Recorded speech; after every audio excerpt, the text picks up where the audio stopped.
The year is Fuel pressure is nominal. 1985. Control. A December evening in Washington, Still think you D.C. can make it fly, Snow engineer? falls softly outside the windows of the Smithsonian National Air and Space Museum, where an old man stands alone before a bronze plaque mounted on a polished mahogany wall. His name is James Mitchell. He is 59 years old. His hair has turned completely white. His hands tremble slightly with age, and his eyes carry the weight of memories that span more than 4 decades. Behind him, the museum has closed for the night.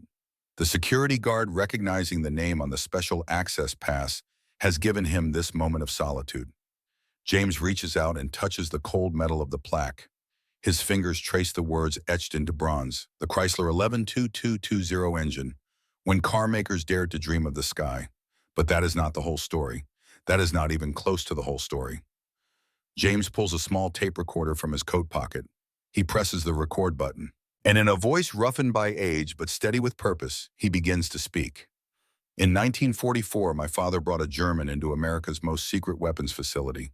This man had once built engines for Adolf Hitler. The FBI wanted to arrest him. The army wanted to interrogate him.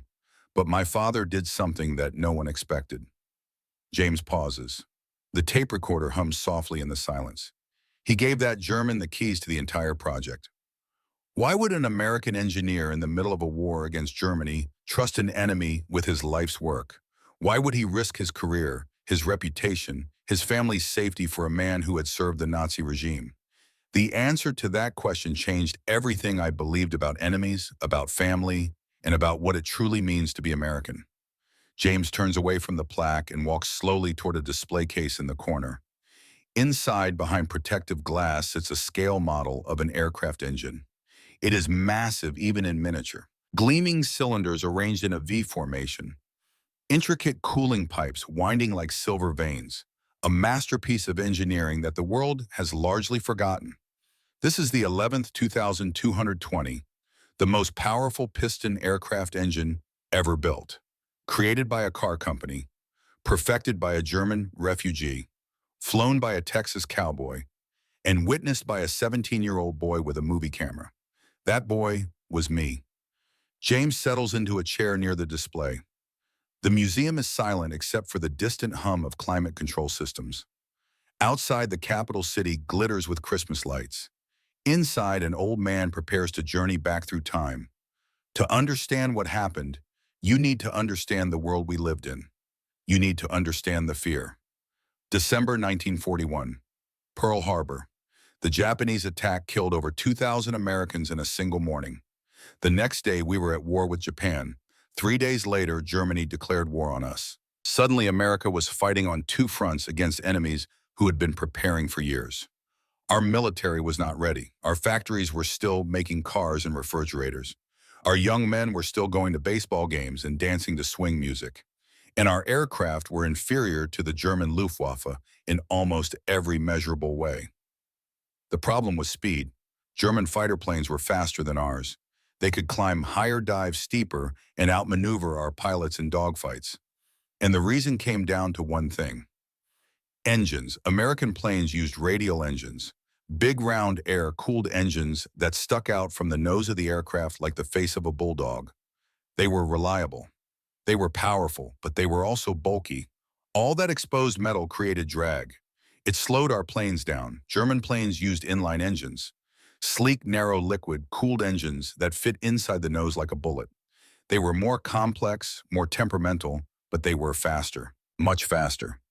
By early 1942, Washington was desperate. The War Department approached every major aircraft engine manufacturer in America. Pratt & Whitney, Wright Aeronautical, Continental. They all said the same thing. Developing a new inline engine would take 5 to 7 years. We did not have 5 to 7 years. We might not even have 5 to 7 months. Then someone had a crazy idea. What if we asked the car companies? It sounds absurd now. It sounded absurd then. Car engines and aircraft engines are fundamentally different machines. A car engine might produce 200 horsepower. A fighter plane needs 2,000. The tolerances are different. The materials are different. The cooling systems, the fuel delivery, the ignition timing, everything is different. But car companies had one thing that aircraft manufacturers did not. They knew how to build things fast. They knew mass production. They knew how to take a design from blueprint to factory floor in months instead of years. So the War Department went to Detroit. They approached Ford first. Ford said no. Too risky, too far outside their expertise. They approached General Motors. GM said they would think about it. They're probably still thinking about it. Then they approached Chrysler. My father was sitting in his office on the third floor of the Chrysler engineering building when the call came. He was 50 years old, salt and pepper hair, hands calloused from 30 years of turning wrenches and building engines. He had started as a factory worker at 16 and worked his way up to chief engineer through nothing but talent and stubbornness. Harold Mitchell was not a man who believed in impossible. When General Theodore Morrison arrived in Detroit with a folder marked "Top Secret" and a proposal that would change our family's lives, my father listened without interrupting. He studied the preliminary designs. He asked questions that made the general's aides scramble for answers. And when Morrison finally asked if Chrysler could build a 2,500 horsepower aircraft engine, in 3 years my father gave an answer that would become legend in our family. Give me the right people, and I will do it in 2. The general stared at him for a long moment. Then he smiled. Mr. Mitchell, you have yourself a project. The project was designated 11-2220. The X stood for experimental, the I stood for inline, and 2,220 was the displacement in cubic inches. It was to be a monster of an engine. 2 V8 blocks joined together at the center through a reduction gear system. 16 cylinders, liquid-cooled, more powerful than anything that had ever flown. My father assembled a team of the best engineers at Chrysler. They set up a secret facility in Chicago, away from the main Detroit operations, where they could work without interference. They brought in machinists, metallurgists, test pilots, and specialists from every field imaginable. But there was one person my father needed more than anyone else, and that person was not American. His name was Klaus Hartmann. In 1936, Klaus Hartmann was considered one of the finest engineers in Europe. He worked for BMW Flugmotorenbau, the aircraft engine division of BMW in Munich. The Germans called him the Wizard of the Piston. He had designed cooling systems that were years ahead of anything else in the world. His innovations had helped make the Luftwaffe the most formidable air force on Earth. But Klaus had a secret. His mother was Jewish. For years, the Nazi regime overlooked this fact. Klaus was too valuable. His work was too important. He was protected by powerful men who cared more about winning wars than about racial purity. Then came Kristallnacht, the night of broken glass, November 9th, 1938. Klaus was working late in his laboratory when he heard the sounds. Glass shattering, people screaming. He walked to the window and looked out at the streets of Munich.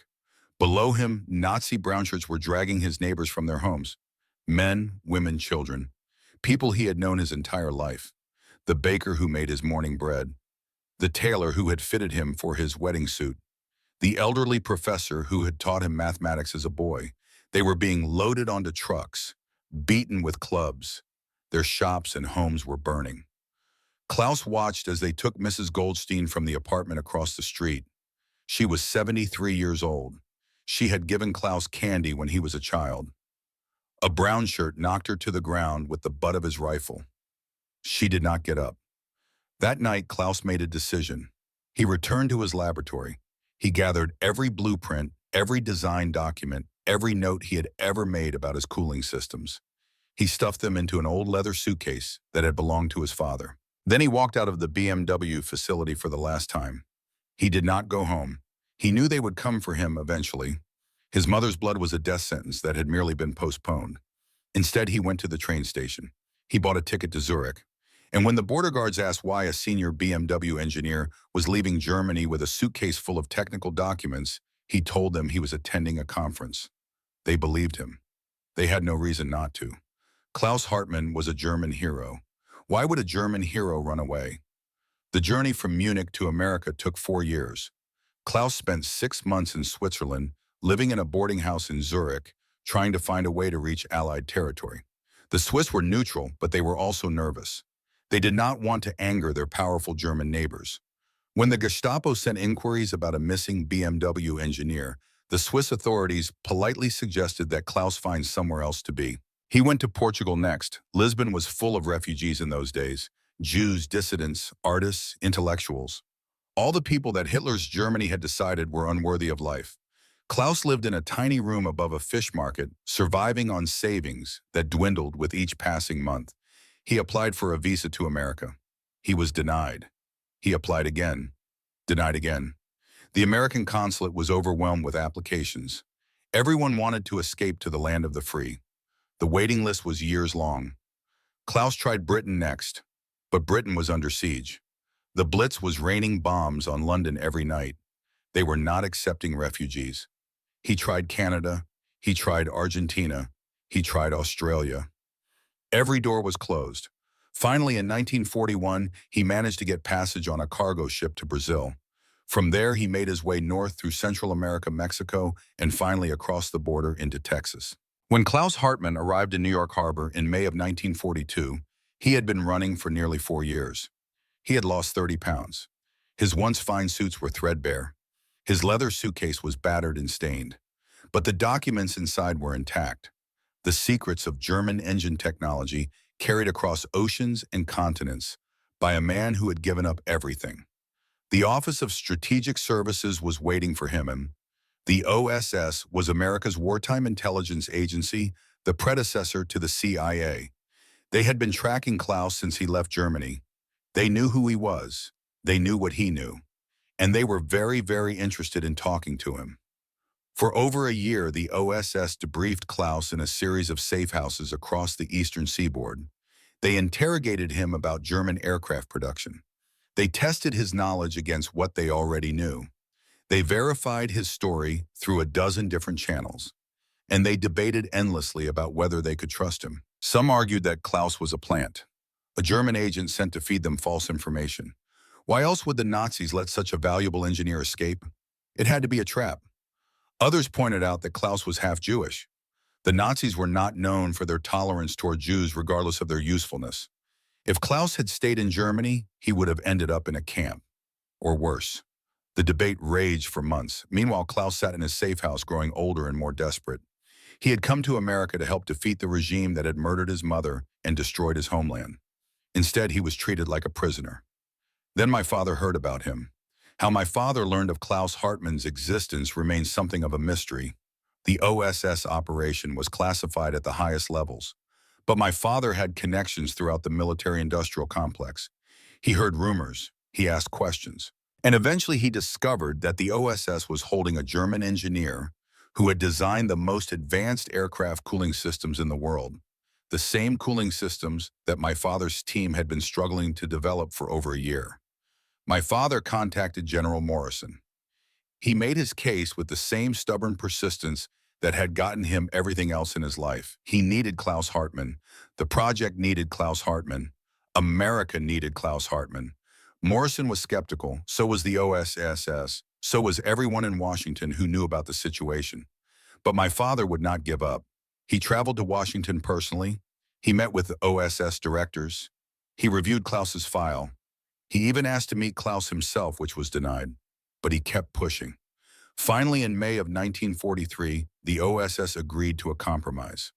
Klaus Hartmann would be transferred to the Chicago facility under strict supervision. He would be allowed to work on the 11-2220 project, but he would be watched constantly. Any sign of sabotage or espionage, and he would be arrested immediately. My father accepted the terms. On a warm afternoon in June 1943, a black government sedan pulled up to the gates of the Chrysler aircraft plant in Chicago. 2 OSS agents stepped out of the front, and from the back seat emerged a thin, tired-looking man in a worn gray suit carrying a battered leather suitcase. My father was waiting at the gate. This was unusual. Harold Mitchell was the chief engineer. He did not greet new employees personally. He barely greeted anyone personally. He was always too busy, too focused, too consumed by the endless problems of building an impossible engine. But for Klaus Hartmann, he made an exception. The two men stood facing each other for a long moment. The American and the German, the car maker and the aircraft engineer. 2 men from different worlds brought together by war and desperation. My father extended his hand. "Dr. Hartmann, I have heard you are the best in Europe." Klaus looked at the hand, then at my father's face. His eyes were wary. He had been deceived too many times to trust easily. "I was the best. Now I am just a refugee." My father smiled. It was a rare expression on his face. He was not a man who smiled often. In America, nobody cares what you were. They only care what you will do. He reached into his pocket and pulled out something that made Klaus's eyes widen. A brand new safety helmet, white with the Chrysler logo printed on the front in blue and gold. "This is yours now. You are part of my team." Klaus took the helmet. He turned it over in his hands, running his fingers across the smooth surface, tracing the unfamiliar logo. His jaw tightened. His eyes glistened. Many years later, Klaus told me about that moment. He said it was the first time in 6 years that he felt like he belonged somewhere. In Germany, they wanted to kill him. In Switzerland and Portugal, they wanted him gone. In OSS custody, they treated him like a specimen to be studied. But here in this dusty industrial facility in Chicago, a man he had never met handed him a helmet and said, "You are part of my team." Klaus looked up at my father. His voice was thick with emotion. Why would you trust me? I am German. I worked for them." My father's answer was simple, and it was the most American thing I have ever heard anyone say. Because everyone deserves a chance to start over. That is what this country is for. Klaus did not respond. He could not respond. He simply clutched the helmet to his chest and followed my father through the gates of the facility into a new life that he never could have imagined. But not everyone was as welcoming as my father. Standing at the entrance to the main engineering hall, watching the German approach with barely concealed hostility, was my brother Tom. Tom was 26 years old in 1943. He had my father's dark hair and my mother's blue eyes.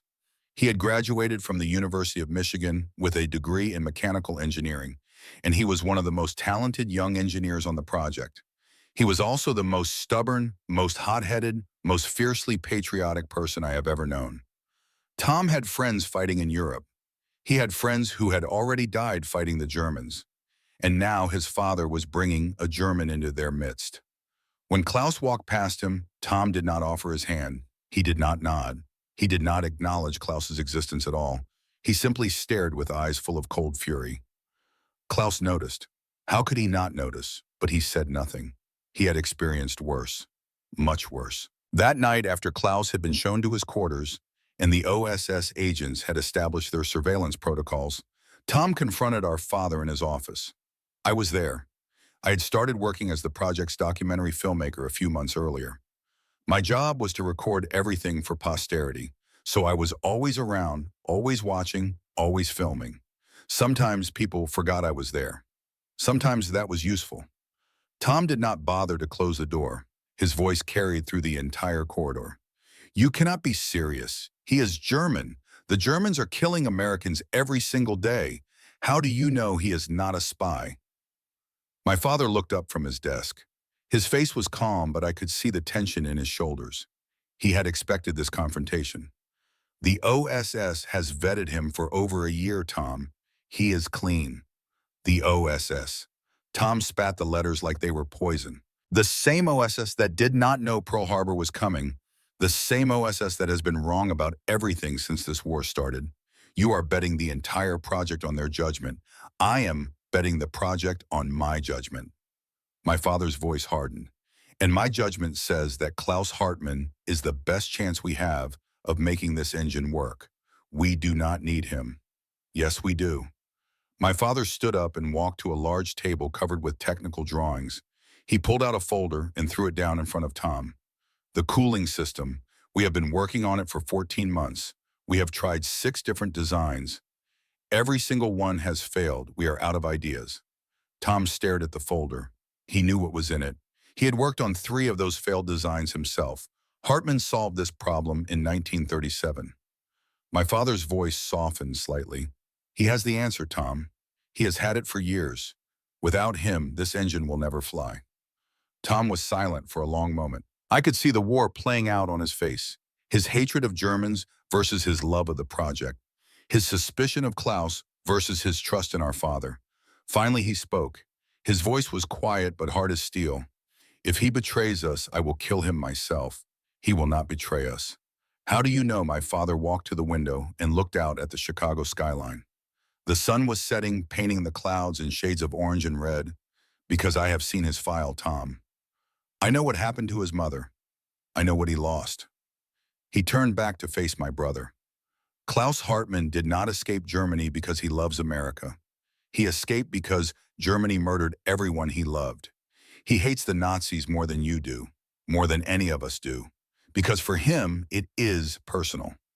Tom said nothing. He picked up the folder, stared at it for a long moment, then dropped it back on the table. Fine, but I am watching him every second of every day. He walked out without another word. My father sighed heavily. He suddenly looked very old. I stopped the camera. This seemed like a private moment. Dad, I said softly, do you really trust him, the German? My father looked at me. His eyes were tired but certain. Jimmy, let me tell you something about trust. You cannot earn it by asking for it. You can only earn it by deserving it. Klaus Hartmann has not earned our trust yet, but he deserves the chance to Joromai. He put his hand on my shoulder. That is what America is supposed to be. A place where everyone gets a chance, even the people we think are our enemies. I did not fully understand what he meant that night. I was only 17. I still saw the world in black and white, good guys and bad guys, Americans and Germans, us and them. But over the next 18 months, Klaus Hartmann would teach me that the world is far more complicated than that. He would teach me that enemies can become family, that strangers can become brothers, that a man without a country can find a home in the most unexpected place. And it all started with a plate of bacon. But that story would have to wait until Sunday morning. The first months of Klaus Hartmann's time at the Chicago facility were defined by one word: loneliness. He arrived at the plant every morning at 6 o'clock before anyone else. He stayed until 10 at night, long after everyone else had gone home. In between, he worked with a focus and intensity that bordered on obsession. He spoke only when spoken to. He ate his meals alone in a corner of the cafeteria. He walked through the corridors like a ghost present, but invisible there, but not truly there. The other engineers did not know what to make of him. Some were openly hostile. They had brothers and sons fighting in Europe. Every German was the enemy, regardless of circumstances. They muttered under their breath when Klaus walked past. They left the room when he entered. They made sure he knew in 1,000 small ways that he was not welcome. Others were simply indifferent. The project was too important, though, the work too demanding to waste energy on personal feelings. They acknowledged Klaus's expertise because they had no choice. His designs were brilliant. His solutions to problems that had stumped them for months were elegant and effective. But they did not invite him to join their conversations. They did not ask about his life. They treated him as a tool, useful but not human. Only my father made an effort to include Klaus in the social fabric of the team. He invited Klaus to meetings. He asked for his opinions in front of everyone. He made a point of calling him by his first name, not Dr. Hartmann, not the German, but Klaus, as if he were any other member of the team. But my father was the chief engineer. He had 1,000 responsibilities pulling him in 1,000 directions. He could not be Klaus's friend. He could only be his advocate. So Klaus remained alone. He lived in a small rented room on the second floor of a boarding house owned by an Irish widow named Mrs. O'Brien. The house was on a quiet street about 2 miles from the factory. It had creaky wooden floors, thin walls, and a bathroom shared by 6 tenants. Mrs. O'Brien had initially refused to rent to Klaus. When my father called to arrange the accommodation, she had listened politely until he mentioned the word German. Then her voice turned cold. I lost my nephew at Dunkirk, Mr. Mitchell. I will not have a German under my roof. My father had to use all his powers of persuasion. He explained that Klaus was a refugee, not a Nazi. He explained that Klaus's mother had been murdered by the very regime that Mrs. O'Brien despised. He explained that Klaus had given up everything to escape Hitler's Germany and help America win the war. Finally, reluctantly, Mrs. O'Brien agreed, but she made her feelings clear to Klaus from the moment he arrived. You stay in your room. You do not use the parlor. You do not speak to the other tenants. You pay your rent on time and you keep to yourself. Those are my rules. Klaus accepted the terms without argument. He was used to being unwanted. At least here, no one was trying to kill him. His room was small, a single bed with a thin mattress, a wooden desk and chair, a wardrobe that had seen better days, one window that looked out onto the street below. The walls were bare except for a single nail where a previous tenant had hung something long since removed. Klaus had few possessions. His battered leather suitcase, now empty of documents since he had handed everything over to my father. A few changes of clothes, a razor and a comb, and one photograph. The photograph showed a woman in her 50s with dark hair and kind eyes. She was sitting in a garden surrounded by flowers, smiling at the camera. On the back, in faded handwriting, were the words, "To my Klaus, with all my love, Mother, 1936. Every night before he went to sleep, Klaus took out the photograph and looked at it. He did not cry. He had cried all his tears years ago. He simply looked, remembering holding on to the only piece of his past that he had left. I know about these nightly rituals because I witnessed one of them. It was late September 1943. I had stayed at the factory until after dark, helping organize some film reels in the storage room. By the time I left, it was nearly 11 o'clock. My route home took me past Mrs. O'Brien's boarding house.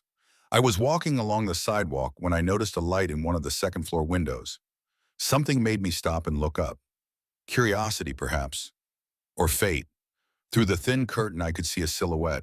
A man sitting at a desk, hunched over something in his hands. His shoulders were shaking.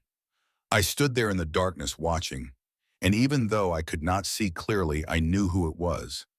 I knew what he was holding. And I understood in that moment something that I had not understood before. Klaus Hartmann was not just a German engineer. He was not just a refugee. He was not just a tool to be used for the war effort. He was a man who had lost everything. His country, his career, his mother. Everything that had once given his life meaning had been stripped away. And now he sat alone in a tiny room in a foreign land, holding a photograph and weeping for a world that no longer existed. I did not tell anyone what I had seen. It felt too private, too sacred. But from that night on, I looked at Klaus differently. I began to see him not as the German, but as Klaus, a human being, a person with a story, a man who deserved compassion. I was not the only one whose perception was about to change. The Sunday breakfast that transformed everything took place in early October 1943. My father had never invited a colleague to our home for a meal. He kept his work life and his family life strictly separate. When he came home in the evenings, exhausted from 14-hour days at the factory, he wanted to forget about engines and blueprints and production schedules. He wanted to be a husband and father, not the chief engineer.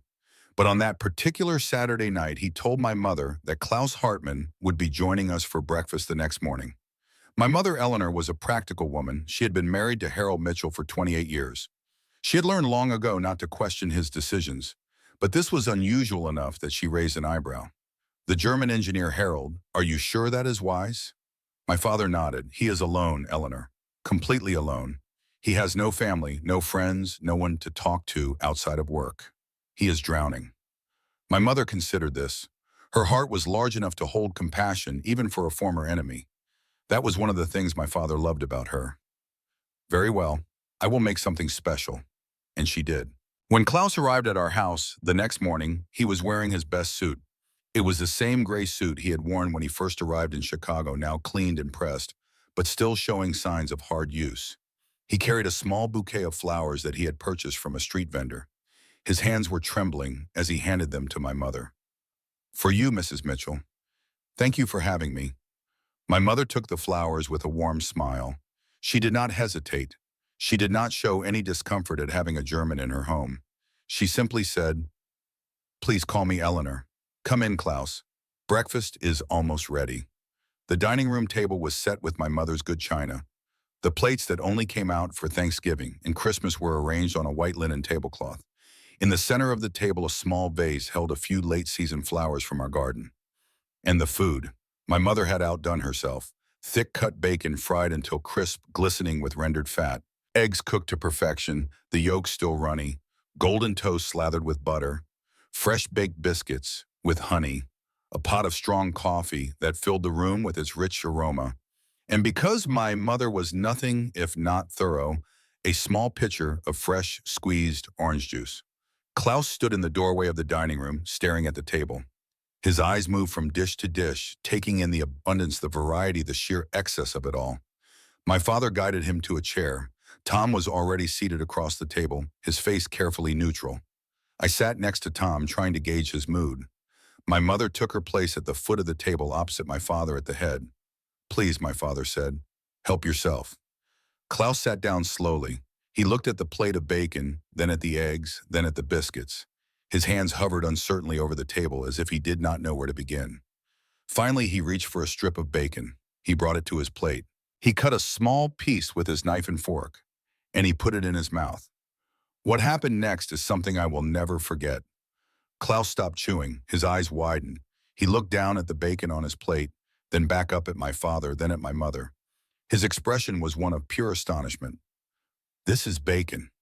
My mother nodded. Yes. Is something wrong? Klaus shook his head slowly. He took another bite, then another. He closed his eyes as he chewed, and I saw something extraordinary. A single tear rolled down his cheek. In Germany, he said quietly, we did not have meat like this, even before the war. This is something I only read about in books. He looked around the table at each of us in turn. His voice was thick with emotion. Why are you kind to me? I am the enemy. The silence that followed was heavy with meaning. Tom shifted uncomfortably in his chair. My mother's eyes glistened. My father set down his coffee cup and leaned forward. You are not our enemy, Klaus. Hitler is the enemy. The Nazi Party is the enemy. But you are just a man looking for a home. And in America, everyone can find a home. Klaus did not respond. He could not respond. He bowed his head, and I saw his shoulders begin to shake. The tears came freely now, dropping onto the plate of bacon and eggs that had triggered this emotional release. My mother did something then that surprised all of us. She stood up, walked around the table, and put her arms around Klaus. She held him like she would hold one of her own sons. She did not say anything. She did not need to. It is all right, she finally whispered. You are safe now. You are among friends. Klaus wept openly. All the grief and fear and loneliness that he had held inside for years came pouring out. He cried for his mother. He cried for his lost homeland. He cried for the years of running and hiding and being treated as less than human. And we let him cry. We did not look away. We did not pretend it was not happening. We sat there with him, sharing his pain, offering what comfort we could with our presence. When he finally composed himself, Klaus looked up at my mother with red-rimmed eyes. Thank you, he said. Thank you for reminding me that kindness still exists.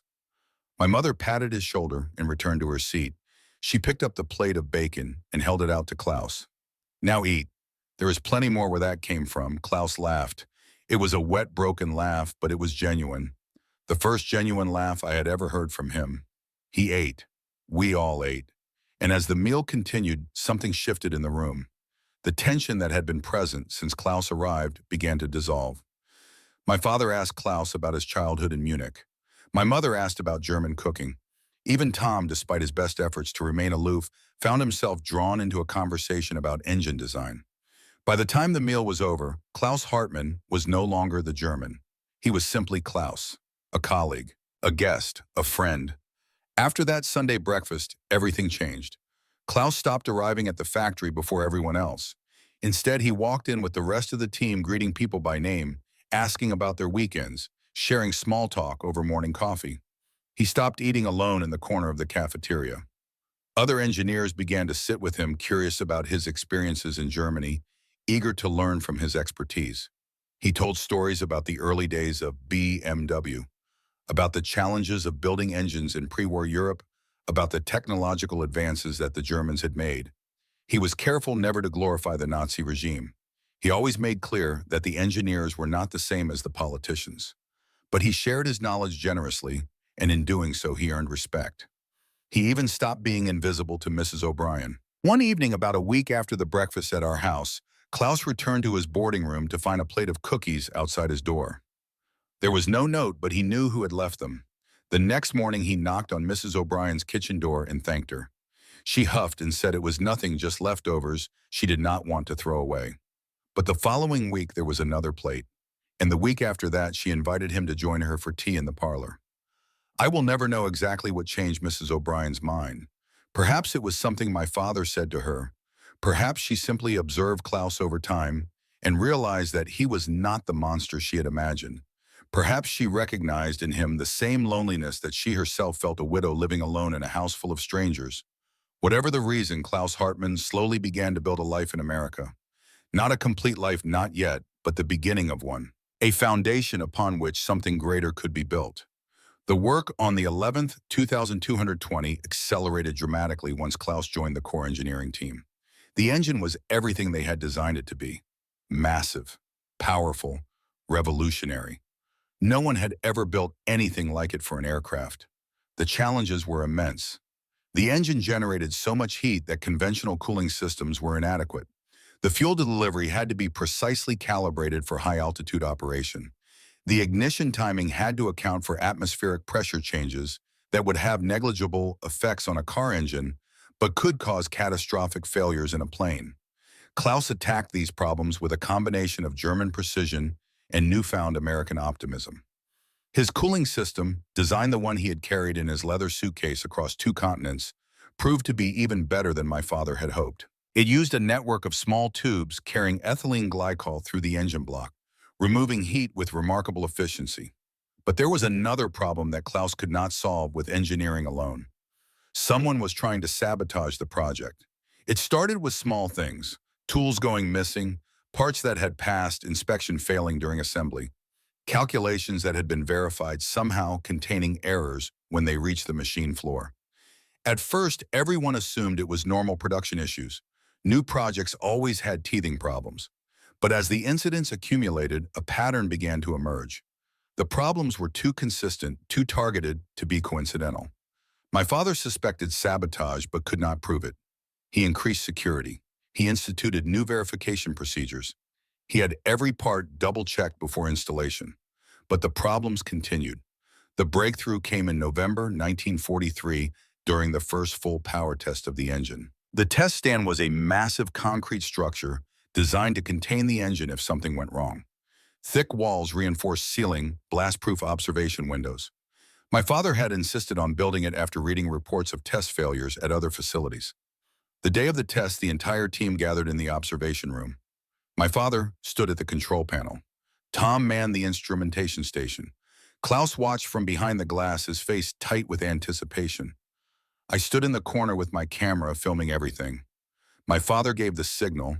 The technicians began the startup sequence. The engine coughed once, twice, then roared to life. The sound was incredible. A deep, thunderous rumble that vibrated through the floor and walls. The observation windows shook in their frames. I had to cover my ears against the noise. The gauges began to climb. 1,000 horsepower, 1,500, 2,000. The engine was performing beautifully. Then it reached 2,400 horsepower, 100 away from the goal, and the world exploded. The sound was different this time. A sharp crack followed by a screaming whistle. Smoke began pouring from one of the exhaust manifolds. Red warning lights flashed across the control panel. Emergency shutdown. My father's voice was calm but urgent. Kill the fuel. The technicians moved quickly, cutting power and fuel to the engine. The roar subsided to a rumble, then a growl, then silence. The smoke continued to billow through the test chamber. When the ventilation fans had cleared the air enough to see, we all stared at the engine in dismay.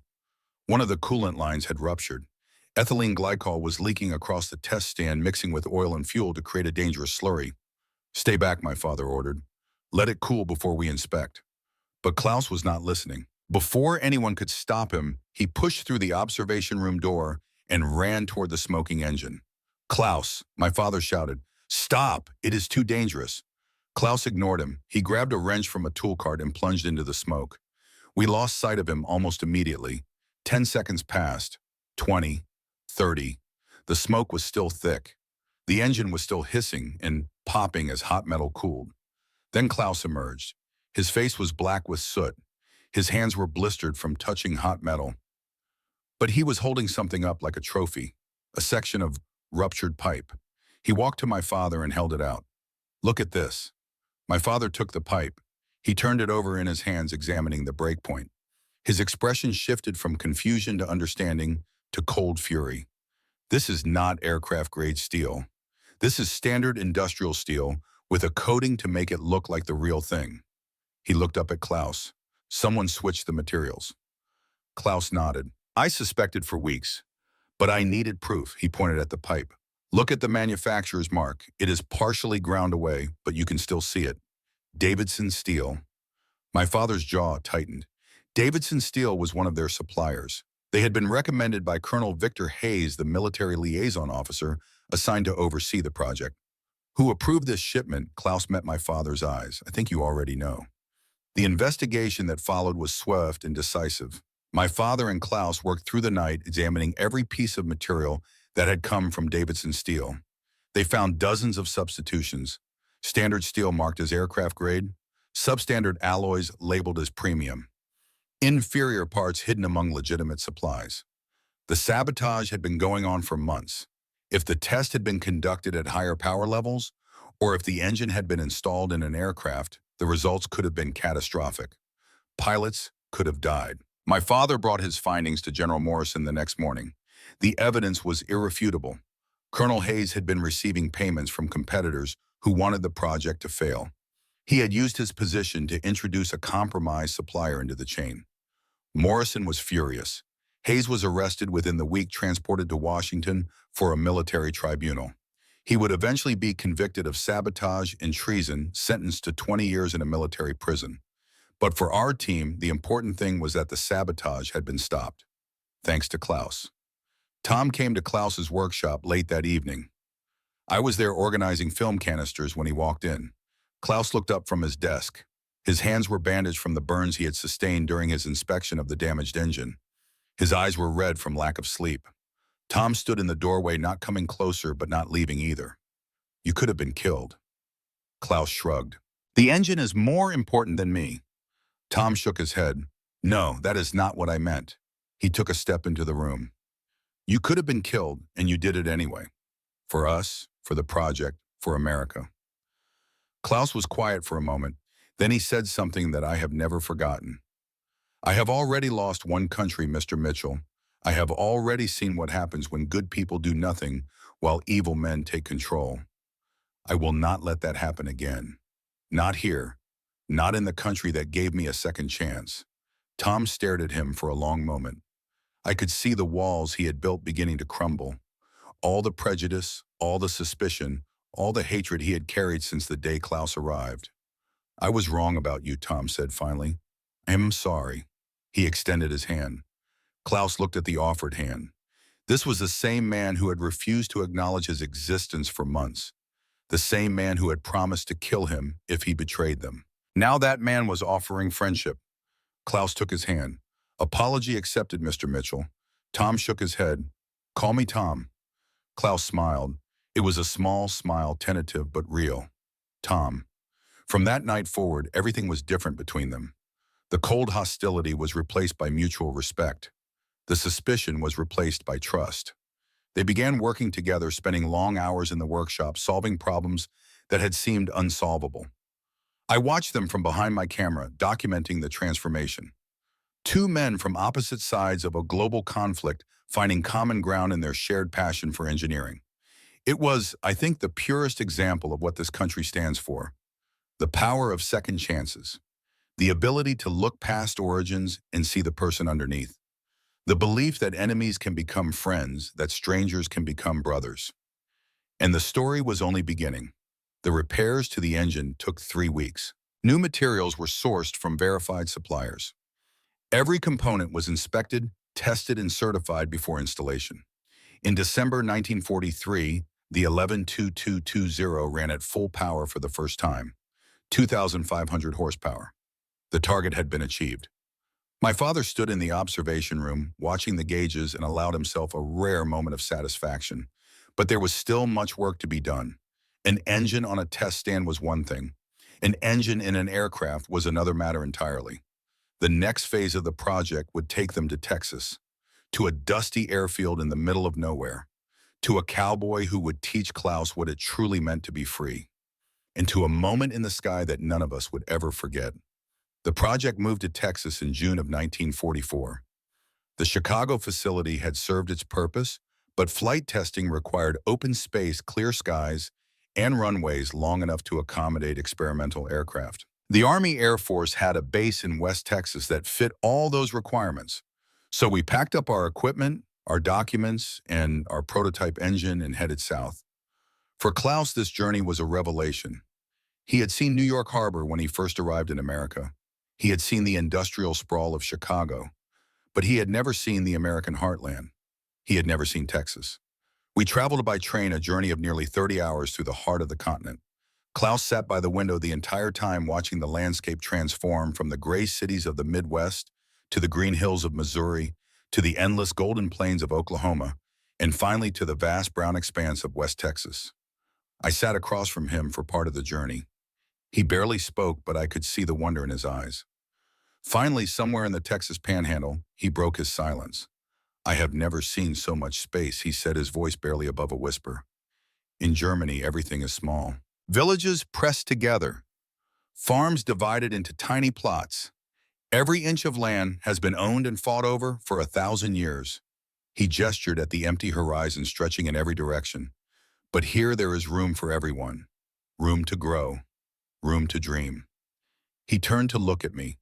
"Perhaps that is why Americans think big, because they have enough space to dream." I did not know what to say, so I just nodded and let him return to his window, watching the endless Texas sky. The Army Air Force Base was located near a small town called Midland. In 1944, Midland was little more than a cluster of buildings in the middle of nowhere. Cattle ranches, oil derricks, tumbleweeds rolling down empty streets. The kind of place where everyone knew everyone and strangers stood out like sore thumbs. We stood out, a team of engineers from Chicago accompanied by military personnel and one German refugee arriving in a town that had probably never seen a foreigner in its entire history. Word spread quickly. Within a week, everyone in Midland knew about the secret project at the airbase. They did not know the details, of course, but they knew something big was happening, and they knew there was a German involved. The reactions were mixed. Some people were hostile. We received angry letters at the base. A few local businesses refused to serve Klaus when he accompanied us into town. One man spat at his feet outside the general store. Klaus bore it all with quiet dignity. He had experienced worse. But not everyone was hostile. About 10 miles from the base, there was a cattle ranch owned by a man named Pete Henderson. Old Pete, everyone called him, though I never learned if he had a younger counterpart somewhere. He was 68 years old, lean and weathered as a fence post, with a white mustache and a battered Stetson hat that looked like it had been through every cattle drive since the Civil War. Old Pete was a real cowboy, not the movie kind, the working kind. He had been herding cattle across Texas since he was 12 years old. He had survived droughts, stampedes, rustlers, and 3 wives. Nothing surprised him anymore, except apparently Germans. One afternoon, about 2 weeks after we arrived, old Pete drove his truck up to the base and asked to see the man in charge. My father came out to meet him, expecting some kind of complaint. Instead, old Pete got right to the point. "Heard you got a German working for you." My father tensed. "That is correct." Old Pete nodded slowly. "Also heard he saved your whole project from some crooked army fella." "Word travels fast in Texas," my father said carefully. Old Pete smiled, revealing teeth stained brown from decades of chewing tobacco.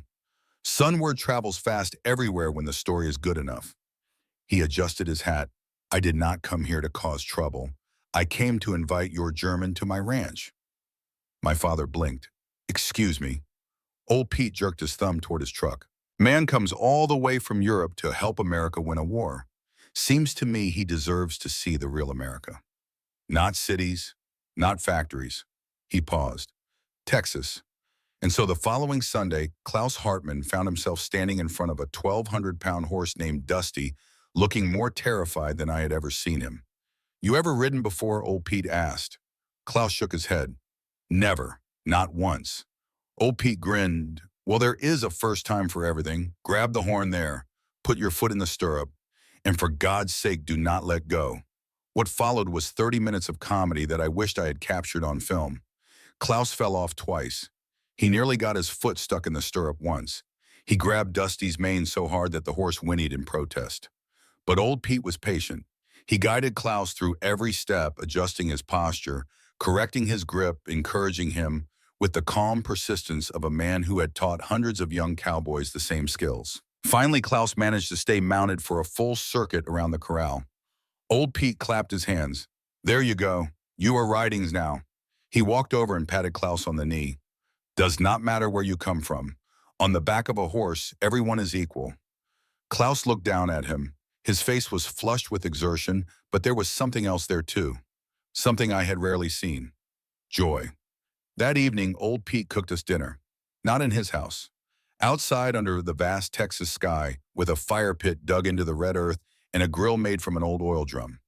He produced steaks the size of dinner plates cut from cattle he had raised himself. He grilled them over mesquite coals until they were charred on the outside and pink in the middle. There was no silverware, no fine china, just tin plates, cold beer, and the biggest pieces of meat I had ever seen. Klaus took his first bite and stopped chewing. "This is beef?" he asked, incredulous. Old Pete laughed. "Texas beef, son. Best in the world." Klaus took another bite, then another. He ate like a man who had been starving for years, which in a sense he had. When he finally finished, he set down his plate and looked at old Pete with something approaching reverence. In Germany, he said slowly, "We judge men by their family name, by their religion, by where they were born and who their parents were." He shook his head. "But here a cowboy I have never met invites a German Jew to his ranch, teaches him to ride, feeds him steak." He paused. "America is a miracle." Old Pete took a long sip of his beer. "America is just people, son. Some good, some bad, most somewhere in between." He looked up at the stars beginning to emerge in the darkening sky. "But I will tell you what makes this place different. Here you get to choose who you want to be. Your past does not own you. Your blood does not define you." He turned to Klaus. "You came here as a German, but you can leave here as an American. If that is what you want." Klaus was silent for a long moment. When he spoke, his voice was thick with emotion. "That is what I want, more than anything." Old Pete nodded, then welcome home. December 15th, 1944. I remember that date like I remember my own birthday. It was the day that everything we had worked for finally became real. The 11-2220 engine had been installed in a modified P-47 Thunderbolt designated XP-47H. The aircraft had been stripped down and rebuilt specifically to accommodate our monster of an engine. New cooling ducts, reinforced engine mounts, extended fuel tanks. Every system had been tested and retested 100 times. Now it was time to fly. The pilot chosen for this historic mission was Captain Jack Sullivan. Everyone called him Tex, partly because he was from Texas and partly because he looked like he had stepped out of a Western movie. 34 years old, square-jawed with a drawl so thick you could pour it over pancakes. Before the war, he had been a rodeo rider and crop duster. Now he was one of the best test pilots in the Army Air Force. Tex was not afraid of anything, or if he was, he never showed it. His wife Mary had come to the base for the flight. She was 30 years old with auburn hair and freckles across her nose, and she was 7 months pregnant with their first child. She stood at the edge of the runway, one hand on her swollen belly, watching as her husband prepared to climb into an untested aircraft with an experimental engine. I positioned myself nearby with my camera. This was the moment I had been waiting for. The moment we had all been waiting for. Tex walked toward the aircraft parachute slung over his shoulder helmet in hand. He stopped when he reached Mary. She looked up at him with eyes that held fear and pride in equal measure. "You promised me you would come back," she said. Tex smiled and took her hands. "Darling, I have flown through flak over Germany in planes held together with spit and prayers. Today I have got the best engine ever built." He glanced over at where my father and Klaus stood watching. "And I trust the men who built it." He kissed her then, a long kiss, the kind of kiss that says everything words cannot express. Then he turned and walked toward the aircraft. My father and Klaus met him at the base of the ladder. My father shook his hand first. "Good luck, Captain. Bring her home safe." Tex grinned. "That is the plan, Mr. Mitchell." Then he turned to Klaus. The two men looked at each other for a moment. "Dr. Hartman," Tex said, "I have flown a lot of engines." "Right. Pratt and Whitney, Rolls-Royce," he paused. "But I have never flown anything like this. If this bird performs half as well as you say she will, it is going to be the ride of my life." Klaus nodded. His face was pale with anxiety, but his voice was steady. "She will perform, Captain. I give you my word." Tex clapped him on the shoulder. "That is good enough for me." He climbed the ladder and settled into the cockpit. Ground crew swarmed around the aircraft performing final checks. Someone handed Tex his flight checklist. Someone else connected his radio headset. And then the moment of truth. The engine startup sequence began. I had heard the 11-2220 run dozens of times on the test stand, but hearing it come to life inside an actual aircraft was something else entirely. The sound built gradually from a low rumble to a thunderous roar that shook the ground beneath my feet. The propeller began to spin slowly at first, then faster and faster until it became an invisible blur. Klaus stood beside my father, his eyes fixed on the aircraft. His lips were moving. I think he was praying. The radio crackled. Tex's voice came through, calm and professional. "Control, this is Eagle 1. Engine is running smooth. All systems nominal. Requesting permission to taxi." "Permission granted, Eagle 1. You are cleared for runway 27. The XP-47H began to move. It rolled slowly at first, following the taxiway toward the main runway. The engine note changed as Tex adjusted the throttle, a deep growl that promised incredible power waiting to be unleashed. Mary had her hands clasped in front of her chest. Her lips were moving too. I do not think she was praying. I think she was talking to her husband, telling him she loved him, telling him to come home. The aircraft reached the runway and turned to face the long strip of concrete stretching toward the horizon. Tex's voice came through the radio again. "Control, Eagle 1 is in position. Ready for takeoff." My father picked up the radio microphone. His hand was trembling slightly. "Eagle 1, you are cleared for takeoff. Godspeed." There was a moment of silence. Then the engine roar intensified to a scream. The aircraft lurched forward, accelerating faster than any propeller plane I had ever seen. 50 miles per hour, 80, 100, 120. The nose lifted, and then the XP-47H was airborne. I tracked it with my camera as it climbed into the blue Texas sky, leaving a trail of white exhaust behind it like a brushstroke painted across the heavens. It climbed higher and higher, shrinking from a roaring beast into a silver speck, then disappearing entirely into the sun. For 45 minutes we waited. We listened to the radio chatter as Tex put the aircraft through its paces. Speed tests, climb tests, maneuverability tests. His voice remained calm throughout, but I could hear the excitement underneath. "This bird is incredible," he reported at one point. "She handles like a dream. Fastest thing I have ever flown." My father allowed himself a small smile. Klaus had tears streaming down his face, though he made no move to wipe them away.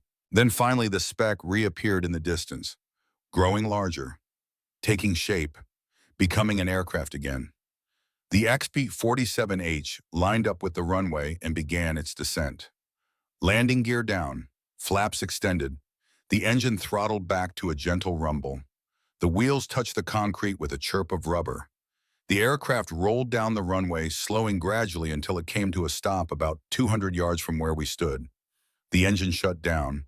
The propeller spun to a halt. And then Tex was climbing out of the cockpit, pulling off his helmet, grinning like a man who had just touched the face of God. Mary was the first to reach him. She threw herself into his arms, laughing and crying at the same time. He lifted her off her feet and spun her around, mindful of her belly, laughing with pure joy. But then he set her down and walked toward my father and Klaus. His face was transformed.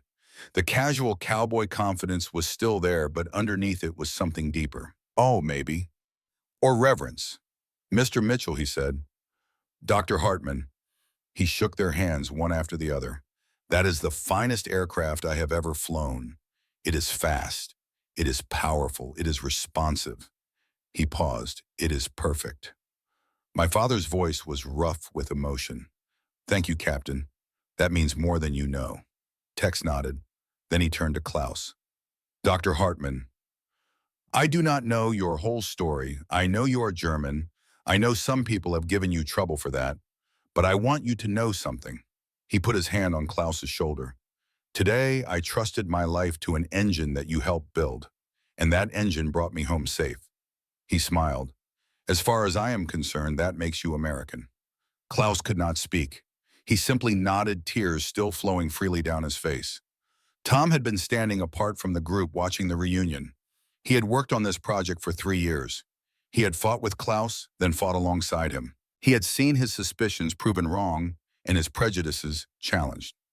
Now, as the celebration wound down, he walked over to where Klaus stood alone, looking up at the aircraft that carried their shared dream. "Klaus," Tom said, Klaus turned. I know we started badly, but I would like to think we have become something more than colleagues. Tom paused. I would like to think we have become brothers. Klaus studied him for a long moment. In Germany, he said, I lost a brother to the war. He was killed on the Eastern Front in 1942. Tom's face fell. I am sorry, I did not know. Klaus shook his head. Do not be sorry, be glad. Because today, I think I've found a new one. He clasped Tom's shoulder. You are family now, Tom Mitchell, whether you like it or not. Tom laughed. It was a real laugh, warm and genuine. I think I can live with that. I lowered my camera. Some moments are too sacred to record. Some bonds are too precious to document. Standing on that Texas runway under that endless blue sky, I watched my brother and a German refugee become brothers themselves. And I knew that whatever happened next, whatever the war brought, whatever the future held this moment, would last forever. The 11-2020 had flown, but something more important had taken flight as well. Hope. The months that followed the first flight were a blur of activity and triumph. Tex Sullivan flew the XP-47H 17 more times. Each flight confirmed what we already knew. The XI-2220 was the most powerful, most reliable piston aircraft engine ever built. It outperformed every expectation. It exceeded every specification. Reports went to Washington. Generals came to Texas to witness the flights firsthand. Photographers from military publications captured images of the sleek aircraft against the endless sky. Plans were drawn up for mass production. Contracts were prepared. The future seemed bright and certain. Klaus worked harder than ever. He refined the cooling system. He optimized the fuel delivery. He solved problems that arose during flight testing with the same brilliant efficiency that had made him famous in Germany. But there was something different about him now. A lightness that had not been there before. A sense of belonging. He came to Sunday dinners at our house whenever we were in Chicago. He played chess with my father in the evenings. He taught Tom German curse words which my mother pretended not to hear. He even started dating a young widow named Catherine, who worked as a secretary at the facility. For the first time in years, Klaus Hartmann had a life not just in existence. Then came August 1945. I remember exactly where I was when we heard the news. We were in the facility cafeteria eating lunch. Someone had left a radio playing in the corner. Most of us ignored it. We were too focused on our work, too caught up in our own little world of engines and blueprints and test flights. Then the announcer's voice cut through the noise. We interrupt this program to bring you a special bulletin. The Japanese government has announced its unconditional surrender. The war is over. I repeat, the war is over. For a moment, nobody moved. Then the cafeteria erupted. People were cheering, crying, hugging each other. Someone started singing, God Bless America. Tom grabbed the nearest person, who happened to be a 60-year-old machinist named Earl, and lifted him off the ground in a bear hug. I looked for Klaus. He was standing by the window alone, looking out at the Chicago skyline. His face was not joyful. It was something else. Something I could not quite read. I walked over to him. Klaus, are you all right? He did not turn around. The war is over, he said quietly. Germany is destroyed. Japan is destroyed. Millions of people are dead. He paused. And I do not know whether to celebrate or mourn. I did not know what to say. So I just stood there with him, watching the sun set over a world that had suddenly irrevocably changed. The celebration lasted 3 days. Then reality set in. My father was summoned to Washington for a meeting with General Morrison and several officials from the War Department. He took Tom with him. I stayed behind in Chicago organizing film reels and pretending that everything was normal. When they returned a week later, I knew immediately that something was wrong. My father looked 10 years older. Tom's face was pale and drawn. They gathered the senior staff in the main conference room and closed the doors. I slipped in with my camera, as I always did. Nobody stopped me. My father stood at the head of the table. He looked around at the faces of the men and women who had worked alongside him for 3 years. Engineers, machinists, technicians, people who had given everything to make the 11-20-20 a reality. Then he spoke. The project has been canceled. Silence. Someone finally asked the question that everyone was thinking. Why the engine works? It is perfect. We proved it. My father nodded slowly. Yes, We proved it. And that is precisely the problem. He walked to the window, his back to the room. The war is over. Military budgets are being slashed. Contracts are being canceled across the board. But more importantly, the world has changed. He turned back to face them. In Germany, our forces captured several advanced aircraft prototypes, aircraft powered by jet engines. They are faster than anything we have ever seen, faster than the XP-47H, faster than any propeller-driven aircraft could ever hope to be. He paused. The era of the piston engine is ending. The future belongs to jets. And the 11-2020, as magnificent as it is already obsolete. I watched the news sink in around the room. 3 years of work, 3 years of sacrifice, 3 years of blood and sweat and tears. All of it rendered meaningless by the march of technology. My father continued, the Army has decided that further development of the 11-2020 is not justified. The prototype will be preserved for historical purposes. The plans will be archived, and this facility will be closed by the end of the year. He looked around the room one last time. I am sorry, you all deserve better. Then he walked out. The room exploded into chaos, people shouting and people crying, people demanding answers that no one could give. I looked for Klaus. He was not there. I found him an hour later, sitting alone in his workshop. The room was dark except for a single lamp on his desk. He was holding something in his hands, the battered leather suitcase that had carried him across continents. I sat down across from him. Klaus, I am sorry. He did not look up. Do not be sorry, James. This is how the world works. Everything ends, everything changes. The only question is whether we change with it. He set down the suitcase. In 1938, I walked out of BMW with my life's work in this bag. I thought I had lost everything, but I was wrong. I had not lost everything. I had only lost one chapter. The next chapter was waiting to be written. He finally looked at me. This is the same. The 11-2220 is finished, but I am not. Your father is not. Tom is not.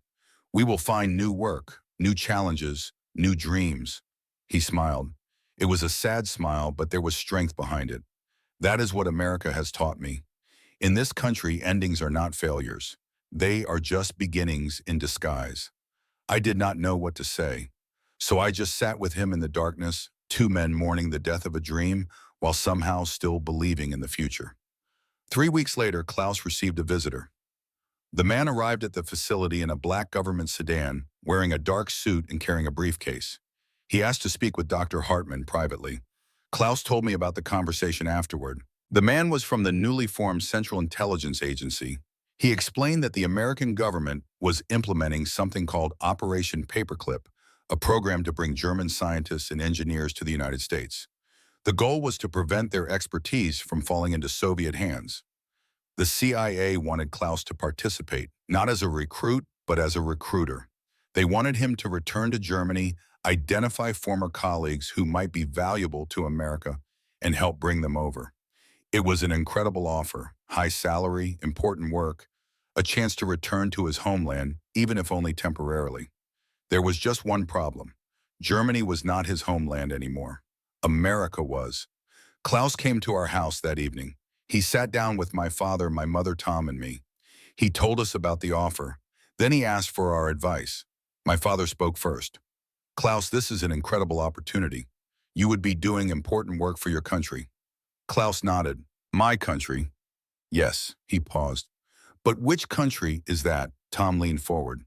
What do you mean? Klaus looked around the table, at the faces of people who had become more than colleagues, more than friends. When I came to America, I was a refugee, a man without a home. But somewhere along the way, that changed. You gave me a home. Not just a place to live, but a family, a purpose, a reason to believe in something again. He turned to my mother. Mrs. Mitchell, you hugged me when I cried over a plate of bacon. You treated me like a son when I had no mother. He turned to my father. Mr. Mitchell, you gave me a chance when everyone else saw only an enemy. You trusted me when I did not even trust myself. He turned to Tom. Tom, you hated me, and then you became my brother. He turned to me. And James, you saw me at my lowest moment crying alone in a dark room, and you never told anyone. You let me keep my dignity. His voice cracked. How can I leave this? How can I go back to a country that murdered my mother, that destroyed everything I loved, when I have found a new family right here? The room was silent. Then my mother stood up. She walked around the table and put her hands on Klaus's shoulders. Klaus, she said softly, you do not have to go anywhere. You are home. Klaus broke down. For only the second time since I had known him, he wept openly. But these were not tears of grief. These were tears of joy. He stayed. The next morning, Klaus informed the CIA that he was declining their offer. He was an American now, and he intended to remain one. The CIA man was not happy. He argued.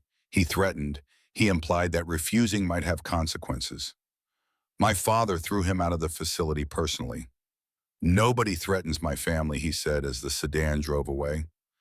Klaus watched from the window, and for the first time he laughed. A real laugh, the laugh of a man who finally truly belonged.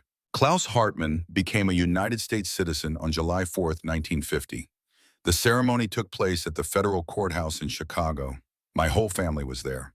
My father and mother, Tom and his new wife Sarah, me and my girlfriend Betty, who would become my wife the following year. Even old Pete Henderson drove all the way from Texas to witness the moment. When the judge asked Klaus to raise his right hand and take the oath, his voice was steady and clear.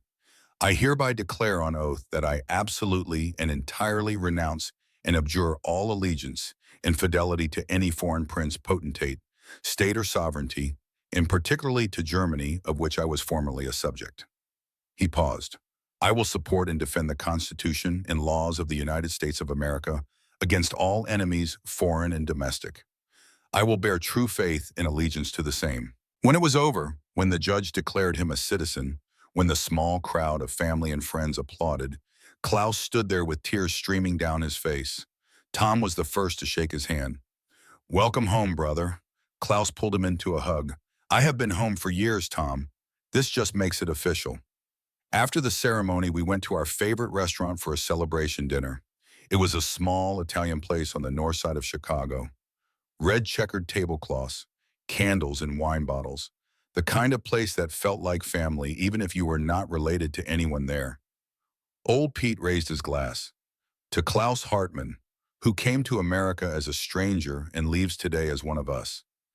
May he never forget that in this country, everyone gets to choose who they want to be. We all drank. Then, my father raised his glass. To the 11th 2020, the greatest engine that never was, and to the team that built it. May we always remember what we accomplished together. We drank again. Then Klaus raised his glass. To family, he said simply, the one we are born into, and the one we choose. That toast needed no explanation. We all understood. We all drank.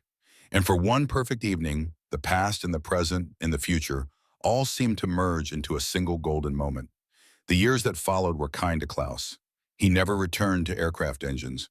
That chapter was closed. Instead, he applied his talents to a different field, automotive engineering. He worked for Ford, then GM, then finally back at Chrysler, helping to design the engines that powered the great American automobiles of the 1950s and 1960s. He married Catherine in 1951. They never had children of their own, but they were godparents to Tom's 3 kids and my 2. Every holiday, every birthday, every Sunday dinner, Klaus was there. Part of the family, part of the fabric of our lives. My father passed away in 1962. Heart attack. He died in his sleep peacefully at the age of 70. At his funeral, Klaus delivered the eulogy. Harold Mitchell gave me something that I can never repay, Klaus said, his voice steady despite the tears on his cheeks. He gave me a chance. In a world that saw only enemies and allies, he saw a human being. In a time of war, he chose compassion. In an age of suspicion, he chose trust. He looked out at the crowd of family and friends. I hope that when I die, someone will say the same about me, that I gave someone a chance, that I saw the person, not the label, that I chose love over fear. He paused. That is what Harold taught me. That is what America taught me. And that is what I will carry with me until the day I join him. My mother followed my father 4 years later. Cancer. She fought it for 2 years before finally letting go. On her last day, Klaus sat by her bedside, holding her hand, telling her stories about Germany and Texas and everything in between. She smiled at him. Klaus, she whispered, Promise me you will keep coming to Sunday dinners. The family needs you. I promise, Mrs. Mitchell. She shook her head. Call me Eleanor. Those were her last words. She passed that night surrounded by everyone she loved. Tom kept the tradition of Sunday dinners going. Every week without fail, the extended Mitchell family gathered at his house, and every week without fail, Klaus was there. In 1970, Klaus was diagnosed with lung cancer. The doctors gave him 2 years. He lasted 3. I visited him often during those final months. He had moved into a small apartment near Tom's house so the family could care for him. His body was failing, but his mind remained sharp. One evening about a month before the end, I sat with him as the sun set outside his window. He was weak, barely able to speak above a whisper, but he wanted to talk. James, he said, do you still have those films, the ones you took during the war? I nodded. I have them all. Good, he smiled. Someday you should show them to people. Tell them our story. I will, Klaus, I promise. He was quiet for a moment. I have had a good life, James. Better than I ever expected. Better than I deserved. That is not true, Klaus. You deserved everything you got. He shook his head. No one deserves anything. We are all just lucky. Lucky to be born. Lucky to survive. Lucky to find people who love us. He reached out and took my hand. I was lucky to find your family. Lucky to find America. Lucky to have a second chance. Tears were streaming down my face. We were lucky to find you, Klaus. He smiled, that sad, beautiful smile that I had come to know so well. Then I guess we were all lucky together. Klaus Hartmann died on March 15, 1973. He was 81 years old. The funeral was held at the same church where my parents had been married, where Tom had been married, where I had been married. It was standing room only. Engineers, neighbors, friends, family. People whose lives Klaus had touched over 30 years in America. Tom delivered the eulogy. He stood at the pulpit, gray-haired now, his voice cracking with emotion. Klaus Hartmann came to America as an enemy, he said. He came as a German, as a Jew, as a refugee from a regime that had murdered his mother and destroyed his world. He paused, but he did not stay an enemy. He became a colleague, a friend, a brother, a son. He looked out at the congregation. He taught us that nationality is an accident of birth, but character is a choice. He taught us that the past does not have to define the future. He taught us that family is not just blood. Family is the people who choose to love you.